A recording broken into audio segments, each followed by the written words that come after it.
श्री हनुमानास त्रिवेणी संगम जलाने अभिषेक, मुरुमकरांनी घेतला शाही स्नानाचा लाभ।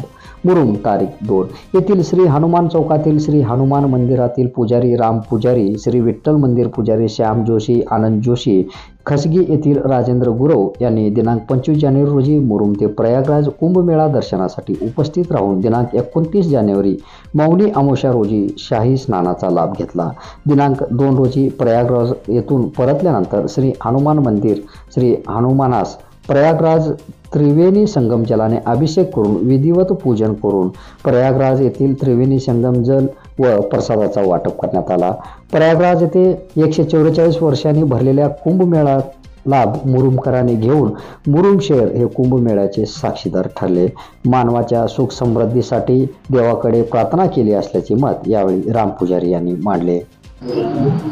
मी राम उत्तम पुजारी, हनुमान मंदिराचे पुजारी, मी सांगतो महाकुंभ मेळ्यासाठी मी 25 तारखेला मुरुम इथून दुपारी 2 वाजता निघालो। आणखीन आमच्या सोबत होते आनंद जोशी, श्याम जोशी आणि माझे सख्खे भाऊजी आणि ड्रायव्हर असे 5 जण आम्ही मुरुम येथून प्रस्थान कुंभमेळ्यासाठी निघाला।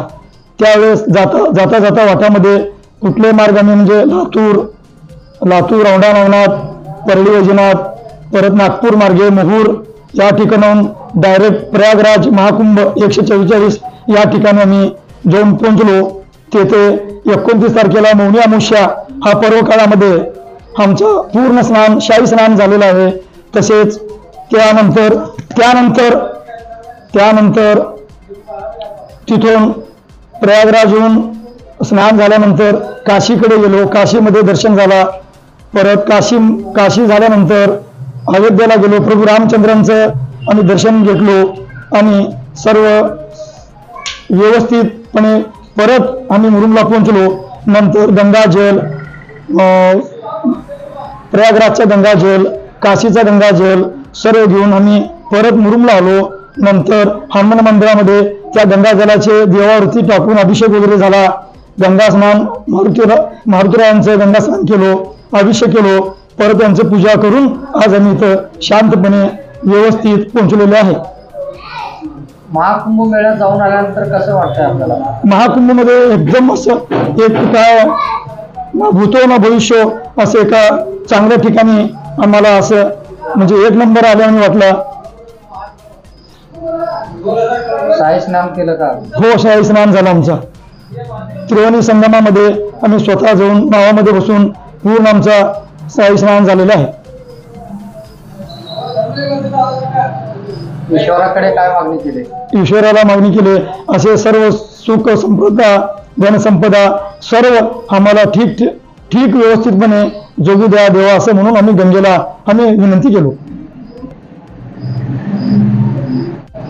महाकुंभमध्ये व्यवस्था कशी आहे? एक नंबर व्यवस्था केली आमची। कुठे काय अडचण झाली नाही, कुठे काय व्यवस्थित म्हणजे धक्काबुक्की नाही, व्यवस्थित स्वच्छ अगदी एकदम गंगास्थळ होता। प्रयागराज पूर्ण परिसर एकदम स्वच्छ होता। कुठले काय त्रास झाला नाही आम्हाला। पाणी वगैरे सर्व वेळेवर मिळत होता। गंगा नदी वगैरे स्वच्छ एकदम स्वच्छ होता। आनंद वाटला तुम्हाला? हो, भरपूर आनंद।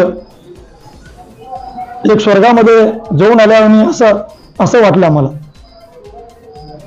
लोक आम्हाला दर्शन दिले, आम्हाला प्रसाद दिले, आशीर्वाद दिले, परत लिंग दिले आमच्या हातात, रुद्राक्षाचे माळ दिले त्यांनी, सर्व व्यवस्थित झाला दर्शन। मी सांगू इच्छितो योगी सरकार म्हणजे योगी आदित्यनाथजी हे सर्व नियोजन केले, त्यांचा भरपूर आम्ही आभार मानतो।